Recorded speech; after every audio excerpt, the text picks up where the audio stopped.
प्यारे बच्चों नमस्कार। अपन देख रहे थे इंडियन कॉन्स्टिट्यूशन आर्टिकल नंबर, आज अपन देखेंगे 108। ठीक है, संयुक्त बैठक जॉइंट सिटिंग। तो पहले इसको अपन है ना एक बार माइक्रो के रूप में देख लेते हैं, फिर आगे आर्टिकल अपन पढ़ते हैं, उसका मेन मजमून जो है वो देखते हैं।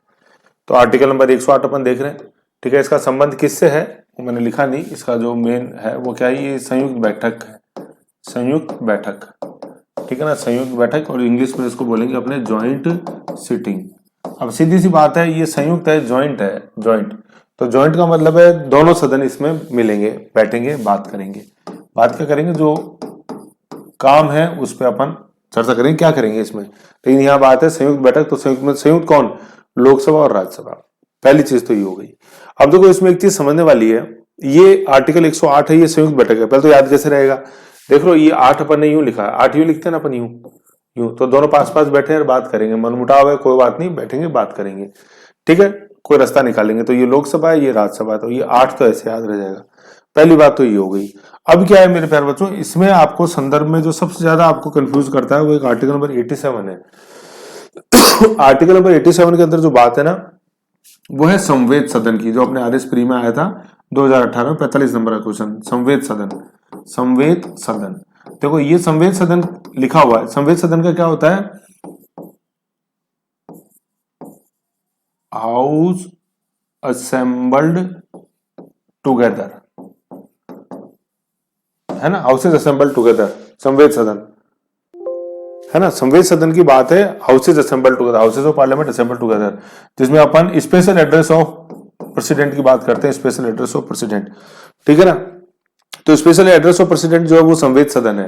हर जब लोकसभा का गठन होता है नई लोकसभा का, तो उसके पहले सदन को और हर साल के पहले सदन को, ठीक है, राष्ट्रपति संबोधित करते हैं, उसको अपन बोलते हैं संवेद सदन, हाउसेज असेंबल्ड टुगेदर। तो आर्टिकल नंबर 87 में जो वर्ड यूज है ना प्यारे बच्चों, वो है संवेद सदन, है ना। उसको इंग्लिश में क्या बोला, हाउसेज असेंबल्ड टुगेदर। 80 याद रखना है इसमें, 80। ठीक है, 80। और जो 108 में बात है, वहां लिखा हुआ है संयुक्त बैठक। कहने का मतलब यह है कि आर्टिकल नंबर 87 में कहीं भी संयुक्त शब्द का यूज नहीं है, संयुक्त बैठक शब्द का यूज नहीं है। ठीक है, जॉइंट सिटिंग का नहीं है। वहां क्या है, संवेद सदन, हाउसेज असेंबल्ड टुगेदर, है ना, houses of parliament assembled together. ठीक है, तो याद रखना है ऐसा कैसा। ठीक, ये इसमें कंफ्यूजन हो जाता है, इसलिए क्लियर नहीं होता है ये, इसलिए अपन मेन आर्टिकल का जो ओरिजिनल बेरेट का जो टेक्स्ट है वो देख रहे हैं। ठीक है, अब 108 में संयुक्त बैठक कब होती है, इसमें अपन ने 3 कंडीशन रखी हुई है, 1 2 3। 3 परिस्थितियां उत्पन्न होने पे जॉइंट सिटिंग बुलाई जाएगी। सबसे पहले क्या, अस्वीकार। अस्वीकार क्या है, एक सदन ने बिल पेश हुआ, उससे पारित हो गया, फिर दूसरे सदन ने उसको अस्वीकार कर दिया कि नहीं हम तो बिल को मानते नहीं, मतलब पास नहीं हुआ वो बिल। ठीक है, ये हो गया रिजेक्टेड, मतलब दूसरे सदन ने रिजेक्ट कर दिया। असहमत, पहले सदन ने पास किया, दूसरा सदन असहमत हो गया और कुछ संशोधन सुझाया उसने, तो वो संशोधन मानने से मना कर दिया पहले वाले सदन ने, तो क्या हो गया, डिसएग्रीमेंट हो गया, डिसएग्रीड, है ना। अस्वीकार असहमत, दोनों ऐसे हैं, अस्वीकार असहमत, रिजेक्टेड, डिसएग्रीड। तीसरी कंडीशन है 6 माह। 6 माह क्या है कि एक सदन ने पेश हुआ, पारित हुआ, फिर दूसरे सदन में गया, लेकिन दूसरे सदन ने 6 माह तक उस पर कोई कार्रवाई नहीं करी।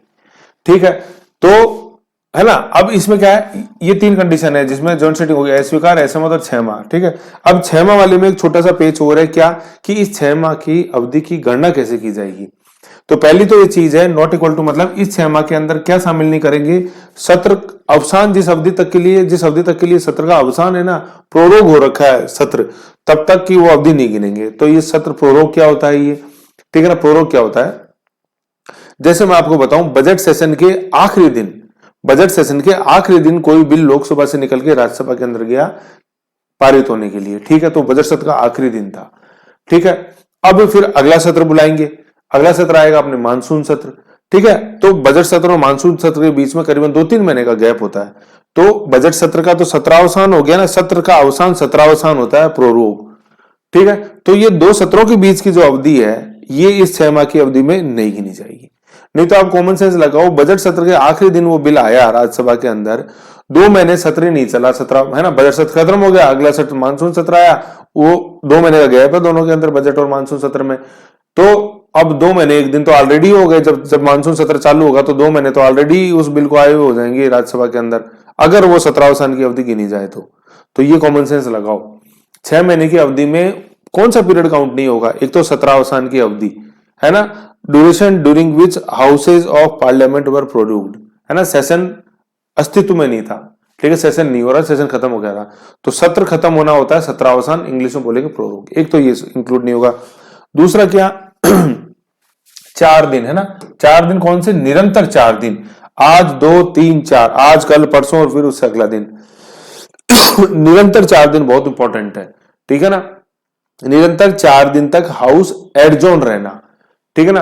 तो निरंतर 4 दिन समझ गए पहले तो आपकी, आज कल परसों, मतलब बिल्कुल लगातार 4 दिन से अधिक, है ना, 4 दिन नहीं, 4 दिन से अधिक, मतलब 4 प्लस होना चाहिए, 4 तक नहीं गिनेंगे, 4 से ज्यादा, निरंतर 4 दिन से अधिक, 4 दिन तक का काउंट नहीं होगा, मतलब 5वां दिन होना जरूरी है इस 6 महीने में काउंट होने के लिए।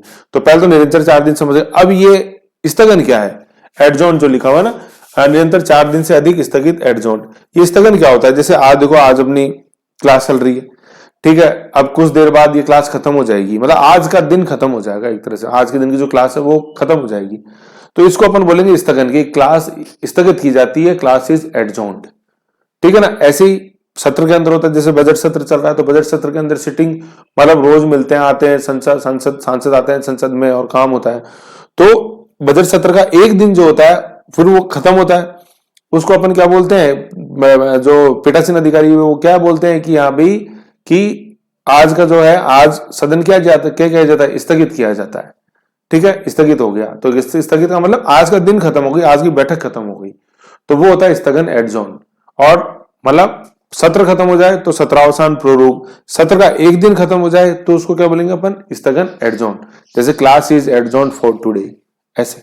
और कई बार क्या होता है, मतलब ज्यादातर तो ये होता है कि जैसे आज का दिन खत्म हो रहा है, आज की बैठक खत्म हो रही, स्थगन हो रहा है, एडजॉर्न हो रहा है, तो पीठासीन अधिकारी ये बताता है कि अपन कब मिलेंगे, अगले दिन, कल मिलेंगे, परसों मिलेंगे, कब मिलेंगे, तो बोलता है पीठासीन अधिकारी बोलता है कि house is adjourn till tomorrow till tomorrow 11 AM, है ना, कल सुबह 11 बजे तक सदन की कार्रवाई स्थगित की जाती है, एडजॉर्न कर दी, तो अगला टाइम बताया अपन ने तब एडजॉर्न किया, तो ये तो एडजॉर्नमेंट होता है।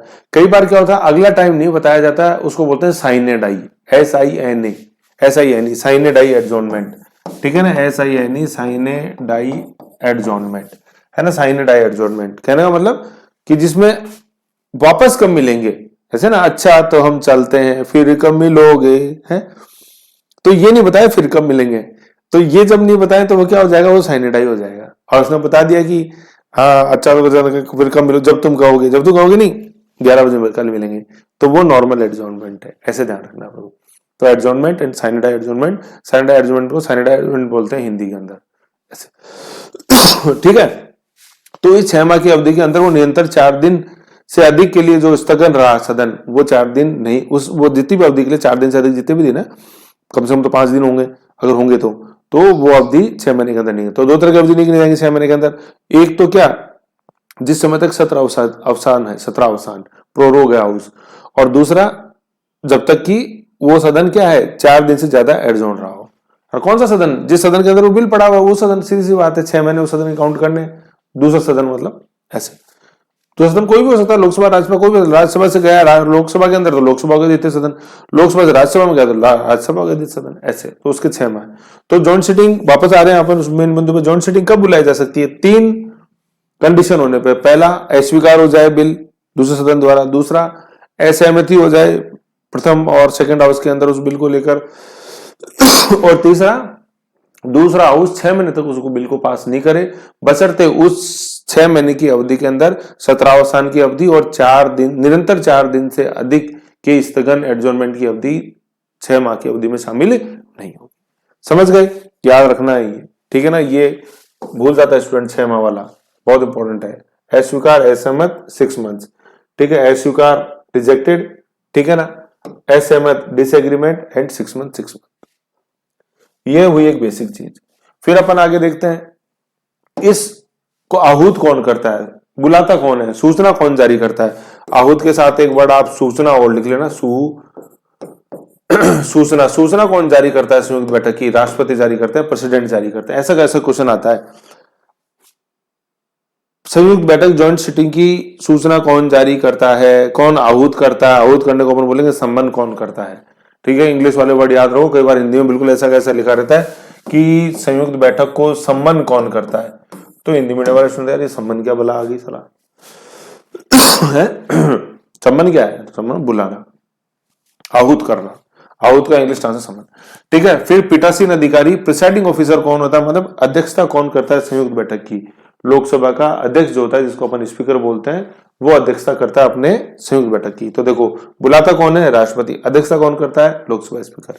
जैसा क्वेश्चन है वैसा अपन को आंसर देना, ये बहुत इंपॉर्टेंट क्वेश्चन है, आते हैं। फिर देखो कार्रवाई नहीं, कार्रवाई के नहीं से क्या मतलब है कि जब एक बार राष्ट्रपति ने सूचना दे दी दोनों सदनों को कि भैया तुम्हारे बस की नहीं, आ जाओ संयुक्त बैठक में मिलेंगे, तो अब कोई सा भी सदन उस विधेयक के ऊपर कोई भी कार्रवाई नहीं करेगा, स्टैंड स्टिल, जहां हो वहीं रुक जाओ। ठीक है, सूचना पश्चात किसी भी सदन द्वारा कार्रवाई नहीं, नाइदर हाउस शैल प्रोसीड। फिर क्या है, अब नेक्स्ट बिंदु है अपवाद। अपवाद क्या है कि दो बिल ऐसे हैं जिनके संदर्भ में संयुक्त बैठक नहीं बुलाई जा सकती, धन विधेयक मनी बिल एंड संविधान संशोधन विधेयक कॉन्स्टिट्यूशन अमेंडमेंट बिल। ठीक है, ये मनी बिल अपन जैसे पढ़ेंगे, प्रक्रिया 109 में है, परिभाषा 110 के अंदर है, और संविधान संशोधन अपन देखेंगे 368 में, 368 के अंदर आएगा। ठीक है, 368 के अंदर संविधान संशोधन 368 लिखा हुआ है, 368 भाग 20 है, भाग 20 में अपने संविधान संशोधन विधेयक आएगा। 110 तो ये भाग 5 में ही है, 110 है ना। इन दोनों विधेयकों के ऊपर ज्वाइंट सिटिंग नहीं बुलाई जा सकती, एक तो ये फैक्ट है कि किसमें है, money bill and constitution bill pay joint sitting नहीं बुलाई। फिर दूसरा सवाल आता है क्यों नहीं बुलाई जा सकती, है ना। क्वेश्चन यूं आया है कि धन विधेयक पर संयुक्त बैठक नहीं बुलाई जा सकती, क्योंकि क्या कारण है इसका, ऐसे है ना। तो दो तरह के क्वेश्चन है, कौन से बिल है, मनी बिल एंड कॉन्स्टिट्यूशन, फिर दूसरा कारण क्या है। अब मनी बिल का तो कारण यूं है कि भैया मनी बिल पहली बात तो राष्ट्रपति की सहमति से आता है, दूसरा मनी बिल सबसे इंपॉर्टेंट जो कारण है वो क्या है कि मनी बिल के संदर्भ में लोकसभा को तो बिल्कुल एब्सोल्यूट पावर है, निरपेक्ष पावर है। राज्यसभा की सहमति असहमति उसके लिए कोई मायने नहीं रखती, 14 दिन का समय दे रखा है राज्यसभा को, तो करो नहीं तो ऑटोमेटिक पारित माना जाएगा मनी बिल तुमसे, तो फिर इसमें जरूरत ही नहीं संयुक्त बैठक की। तो पहले सबसे बड़ा कारण क्या है, धन विधेयक को मनी बिल को संयुक्त बैठक योग्य नहीं है, क्यों, क्योंकि इसमें लोकसभा को एब्सोल्यूट पावर है, निरपेक्ष पावर है, पहली चीज तो ये। ठीक है ना। दूसरा कॉन्स्टिट्यूशन अमेंडमेंट बिल क्यों पे संयुक्त अधिवेशन नहीं बुलाया जा सकता, संयुक्त बैठक नहीं बुलाया जा सकती, क्यों, क्योंकि constitution amendment bill special majority से पारित होता है, विशेष बहुमत चाहिए होता है उसके अंदर। ठीक है ना, प्रेजेंट एंड वोटिंग का भी और टोटल स्ट्रेंथ का भी, तो वो जाता है विशेष बहुमत। ठीक है, तो संयुक्त बैठक जिन भी विधेयकों के ऊपर आपको बुलानी है तो वो सारे वैसे विधेयक होते हैं जिनके लिए कि साधारण बहुमत से जो पास हो। ठीक है, साधारण बहुमत मतलब जरूरी होता है उनके पास करने के लिए। साधारण बहुमत क्या होता है, प्रेजेंट एंड वोटिंग का 50% plus 1। Present and voting total से मतलब ही नहीं है कितने उपस्थित है सदन में, आप तो वो बताओ, उनका 50% प्लस 1, ये होता है सिंपल मेजोरिटी। तो संयुक्त बैठक के अंदर सिर्फ सिंपल मेजोरिटी वाले बिल ही पेश हो सकते हैं, या सिंपल मेजोरिटी वाले बिलों के संदर्भ में ही, है ना, सिंपल मेजोरिटी का कोई बिल दूसरा हाउस द्वारा अस्वीकार कर दिया जाए, दोनों हाउस असहमत हो जाए, या ऐसा बिल जिसपे साधारण बहुमत चाहिए वो 6 माह से अधिक तक दूसरे सदन में लंबित है, तो संयुक्त बैठक बुलाई जा सकती है। अन्यथा दूसरे तरह की मेजोरिटी चाहिए वो विधेयक यहाँ पे पास नहीं हो सकते, उन पे राष्ट्रपति अधिसूचना या सूचना जारी नहीं कर सकता संयुक्त बैठक की, ऐसे। तो साधारण बहुमत अपन को याद रखना बहुत जरूरी है इसके अंदर। ठीक है, बहुमत कैसा चाहिए, तो पहले तो अपवाद समझ गए दो, फिर बहुमत कैसा चाहिए, किस बहुमत से पास होते हैं इसके अंदर बिल, भाई बिल तो पास हो, बिल पास करने के तो बुलाइए संयुक्त बैठक। तो बहुमत कैसा चाहिए अपन को, उपस्थित व मत देने वाले सदस्यों का बहुमत, उपस्थित व मत देने वालों का, ये बहुत इंपॉर्टेंट है, प्रेजेंट एंड वोटिंग। ठीक है ना, तो क्या है, उपस्थित व मत देने वाले सदस्यों का बहुमत, साधारण बहुमत जिसको अपन बोलते हैं, majority of present and voting, ये क्या होती है। ठीक है ना, प्रेजेंट एंड वोटिंग का 50%, मतलब ये बहुमत जो लिखा हो ना, ये क्या होता है कि 50% प्लस 1। ठीक है ना, ये प्लस 1 जरूरी होता है। 50% लगा तो 50-50 हो गया ना, नारे नारा 50-50, ऐसे ना तेरा ना मेरा वो हो गया 50%। तो मेरा बनाना तो 50% प्लस 1 करना पड़ेगा अपने को, तभी तेरा मेरा होगा। चाचा मेरा नहीं है, तेरा मेरा है। ठीक है, ऐसे है, तो 50% प्लस 1 तो हो जाएगा बहुमत किनका। अब 50% प्लस 1, देखो बहुमत तो हमेशा क्या 50% प्लस 1 ही होता है, मैं बहुमत तो हमेशा 50% प्लस 1 ही होता है। लेकिन अब सवाल ये उठता है किसका, तो किसका यहाँ पे, प्रेजेंट एंड वोटिंग का 50%, टोटल स्ट्रेंथ का नहीं, कितने उपस्थित हैं आप तो ये बता दो आप, ऐसा उसका बहुमत, मतलब present voting of 50% plus one इसके अंदर चाहिए होता है। ऐसे बिल ही आ सकते हैं इसमें। तो कहने का मतलब केवल सिंपल मेजोरिटी वाले बिल ही संयुक्त बैठक के योग्य होते हैं। फिर क्या है, क्या संभव है, देखो क्या संभव है। जैसे मैंने अपन 107 के अंदर भी पढ़ा था, 107 के अंदर अपन ने ये बोला था कि राष्ट्रपति ने संयुक्त बैठक की घोषणा कर दी, मतलब सूचना जारी कर दी, और उसके बाद लोकसभा विघटित हो गई। मैंने बताया था ना, जैसे कि भाई राष्ट्रपति दया रक्षक, जैसे मैंने बताया था। तो राष्ट्र मतलब ऐसा बिल जो संयुक्त अधिवेशन के लिए रिजर्व कर लिया गया है, वो लोकसभा के विघटन पर लैब से व्यक्तिगत नहीं होएगा। क्यों नहीं होएगा? क्योंकि राष्ट्रपति दया रक्षक आ गया, पहली चीज। फिर कॉमन सेंस यूं आता है कि सर जब लोकसभा का विघटन ही हो गया तो फिर संयुक्त बैठक में बुलाएगा राष्ट्रपति, किनको बुलाएगा? लोकसभा का विघटन ही हो गया। नो, लोकसभा के विघटन के पश्चात भी अगर राष्ट्रपति ने संयुक्त बैठक की, है ना, मतलब संयुक्त बैठक की सूचना पहले जारी कर दी और अगले दिन लोकसभा भंग हो गई, तो जिस दिन संयुक्त बैठक की घोषणा जारी करी थी, सूचना जारी करी थी, उस दिन तो लोकसभा अस्तित्व में थी ना। इसलिए लोकसभा विघटित होने के बाद भी वापस मिल सकती है। किस अनुच्छेद के तहत? आर्टिकल 108(5) के तहत, है ना। लेकिन इसका उल्टा नहीं हो सकता। कैसे? कि लोकसभा विघटित हो गई और फिर राष्ट्रपति अधिसूचना जारी कर रहे हैं, सूचना जारी कर रहे हैं आपने संयुक्त बैठक की, तब फिर लोकसभा तो है ही नहीं, तो आपने कैसे बुला लिया संयुक्त बैठक, है ना। ऐसे तो पहले संयुक्त बैठक की घोषणा जारी कर दी, सूचना जारी कर दी, उसके बाद, है ना, उसके पश्चात अगर लोकसभा का विघटन होता है तो भी संयुक्त बैठक के लिए सांसदों को आमंत्रित कर आना ही है, मतलब जैसे राष्ट्रपति ने बुलाया तो ऐसे, है ना। तो ये है संभव, पॉसिबल कब है? लोकसभा के विघटन के पश्चात भी अनुच्छेद 104 व 5 के लिए उपयोगी, है ना। उसमें मैंने बताया था कि कौन सा व्यक्तिगत होगा या नहीं होगा, तो याद करो क्या, लोकसभा डूब गया है, लोकसभा का थोड़ा सा टच बचा आ गया तो गया काम से। और राष्ट्रपति द रक्षक, है ना, राष्ट्रपति अंगरक्षक, राष्ट्रपति रक्षक, ऐसे। तो अगर 108 के लिए रिजर्व कर लिया और फिर बाद में अगले दिन जारी करी विघटन की सूचना लोकसभा की, तो भी वो योग्य है बुलाने के, और मतलब संयुक्त सदन आएगा, मिलेगा, बैठेगा। किस अनुच्छेद के तहत? अनुच्छेद 108(5) के तहत, ठीक है ना। फिर ऐसा है सर, कब बुला सकते हो? तो क्या कभी बुलाई गई है क्या? मेरे प्यारे बच्चों, बुलाई गई है। एक बार नहीं, दो बार नहीं, 3 बार बुलाई जा चुकी है अभी तक, टोटल 3 बार। 1961 में, 1969 के अंदर और 2002 में। 1961 में बनाई गई जब अपने दहेज निषेध अधिनियम बनाया गया, दहेज डॉरी प्रोहिबिशन एक्ट 1961 में, ठीक है, उसको पारित करने के लिए, ठीक है। फिर आया अपना 1969 के अंदर, है ना, बैंकिंग सेवा विनियम अधिनियम, है ना, बैंकिंग सेवा अधिनियम, ठीक है। जैसे अपन ज्यादातर पढ़ते हैं ये बैंकों का राष्ट्रीयकरण, तो वो बैंकों के राष्ट्रीयकरण डायरेक्ट नहीं था, अधिनियम ये पारित हुआ था, बैंक सेवा अधिनियम। उसके तहत बैंकों की जितनी भी सर्विसेज थी वो सरकार ने अपने अधीन ले ली थी। तो बैंक सेवा अधिनियम उसका एग्जैक्ट आंसर होता है, ना कि बैंकों का राष्ट्रीयकरण। बैंकों का राष्ट्रीय बैंक सेवा अधिनियम पारित किया, उसके तहत बैंकों का राष्ट्रीयकरण किया गया। तो 1969 के अंदर दूसरी आई कौन सी? बैंक सेवा अधिनियम। और तीसरी आई 2002 के अंदर पोटा एक्ट, इसके अंदर पारित हुआ था, prevention of terrorist activities act, POTA act, ठीक है ना। Prevention of terrorist act, Indian parliament passes anti terror legislation, ठीक है। ये 3 बार जैसे आई, तो आप जैसे आपको इसको मैं आपको वीडियो दिखाऊं जो ये तीसरी बार का है अपने वाजपेयी गवर्नमेंट का है, एनडी फर्स्ट।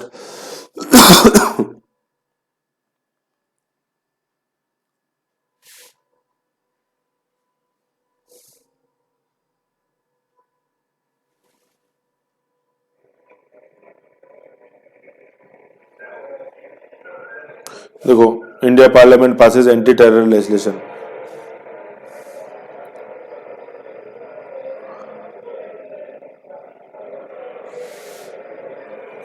उस समय चलती थी लाल बत्ती, अब तो हो गई बंद।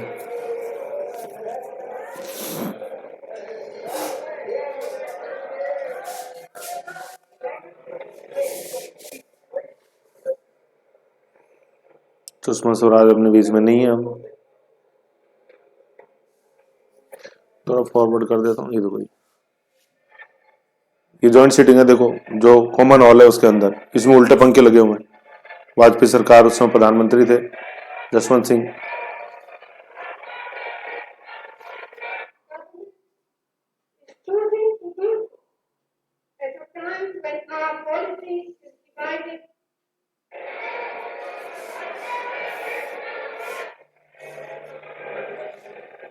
आतंकवाद निवारण विधेयक 2002 को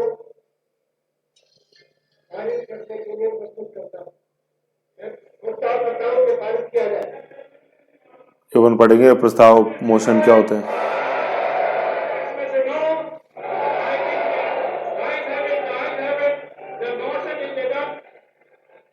देखो नॉर्मल साधारण वोटिंग से संयुक्त बैठक लोकसभा स्पीकर की अध्यक्षता कर रहे हैं।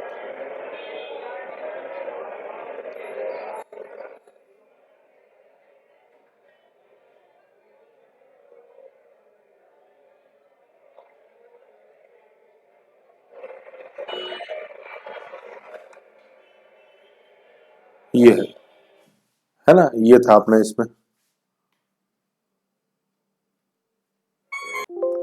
ठीक है, तो ऐसे 3 बार तक इसका आयोजन किया जा चुका है। तो ये बेसिक फैक्ट थे जो अपन को इसके संदर्भ में जॉइंट सिटिंग संदर्भ में आ रहा है। सबसे ज्यादा क्वेश्चन यही आता है कि कौन आहूत करता है राष्ट्रपति, कौन अध्यक्षता करता है अपने लोकसभा स्पीकर।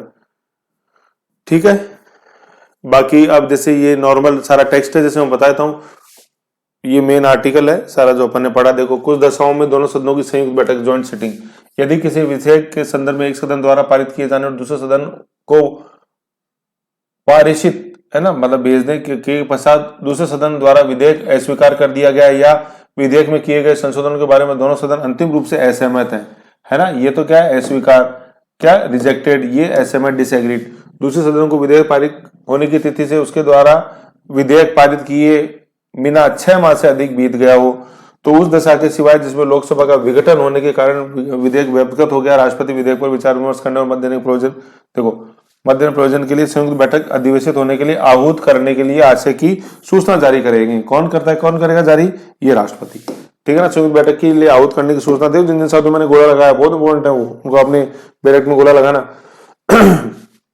जारी करेगा। परंतु इस खंड में कोई बात धन विधेयक पर लागू नहीं होगी। ठीक है, धन विधेयक पे ये नहीं चीज होती। ठीक है ना, यूं धन विधेयक और संविधान संशोधन विधेयक। फिर देखो, फिर अगला बिंदु आ रहा है कि 6 माह की ऐसी अवधि गणना करने में और जो उपखंड 1 में निर्देशित है किसी ऐसी अवधि को हिसाब में नहीं लिया जाएगा जिसमें उत्खंड में उपखंड गया के निर्देशित 17 अवस्थिति है ना, मतलब प्रोरोग रहता है या निरंतर 4 दिन से अधिकतम के लिए स्थगित एडजॉर्न रहता है। ठीक है, ये है सारा। फिर क्या है 3 में, यदि राष्ट्रपति खंड ने अधीन सदनों की संयुक्त बैठक में अधिवेशित होने के लिए आहूत है ना, गोले लगाते जाओ जहां जा रहा है, राष्ट्रपति आहूत करने के लिए अपने आशय की सूचना दे दी है तो कोई भी सदन विधेयक को आगे कार्रवाई नहीं करेगा, है ना, मैंने बताया था कि आगे कार्रवाई नहीं करेगा कोई भी। 4 में क्या, यदि सदनों के सदन में विधेयक ऐसे सदनों से यदि कोई भी सहमति हो जाती है तो दोनों सदन में उपस्थित एवं मत देने वाले सदस्यों की कुल संख्या के बहुमत, है ना, किस तरह की वोटिंग से पारित होगा, उपस्थित और मत देने वाले सदस्यों के बहुमत से, है ना, प्रेजेंट एंड वोटिंग 50%, इसको बोलते हैं साधारण मेजोरिटी। ठीक है, ये हो गया। नॉर्मल चीजें अब तो सारी पढ़ लिया आपने, खैर छोड़ो, कोई ऐसा इनमें खास नहीं है ना। और पीठासीन अधिकारी कौन होता है इसके अंदर, पीठासीन अधिकारी जो लिखा हुआ है, तो पीठासीन अधिकारी कौन होता है, तो लोकसभा का स्पीकर। अब 108(5) में क्या, देखो ये सदनों की संयुक्त बैठक में अधिवेशित होने के लिए आहूत करने के अपने आशय की राष्ट्रपति की सूचना के पश्चात लोकसभा का विघटन बीच में ही हो जाने पर भी इस अनुच्छेद के अधीन संयुक्त बैठक हो सकेगी और उसमें विधेयक पारित हो सकेगा। बहुत इंपॉर्टेंट है 108(5) है ना। तो विघटित पहले दे दी सूचना किसकी, संयुक्त बैठक की, अगले दिन हो गया लोकसभा का विघटन तो भी संयुक्त बैठक होगी, क्योंकि पहले क्या काम हुआ है, पहले लोकसभा का विघटन नहीं हुआ, पहले संयुक्त बैठक की सूचना जारी की गई थी, इसलिए विघटित लोकसभा भी आएगी किसमें, मतलब विघटित लोकसभा के सांसद भी आएंगे किसमें, संयुक्त बैठक के अंदर। ये कौन कहता है, ये 108(5) कहता है, ये 108(5) समझ गए, ऐसे था ये। फिर इसमें मैं आपको और बताऊं, फिर इसका ये बेसिक जैसे जो है ये नॉर्मल लैंग्वेज में है, सम्मान आहूत करने की सूचना, सारा इसको आप एक बार पढ़ लेना, सीधा सारा मैंने आपको समझा दिया है, इसके अंदर सारी चीजें वही हैं, ऐसे संयुक्त बैठक की सारी चीजें ऐसे। ठीक है, ऐसे तो इसको एक बार रीडिंग लगा लेना, चीज बिल्कुल नॉर्मल है, ऐसा कुछ भी नहीं है इनके अंदर जो नहीं है समझ में, माइक्रो के रूप में सारा समझा दिया। ठीक है, तो ऐसे अपना आर्टिकल 108 था, शॉर्ट एंड स्वीट अपन ने देखा, एक बार रिवीजन करो, फिर क्वेश्चन सार्थक फैक्ट और देखेंगे तब और समझ में आएगी।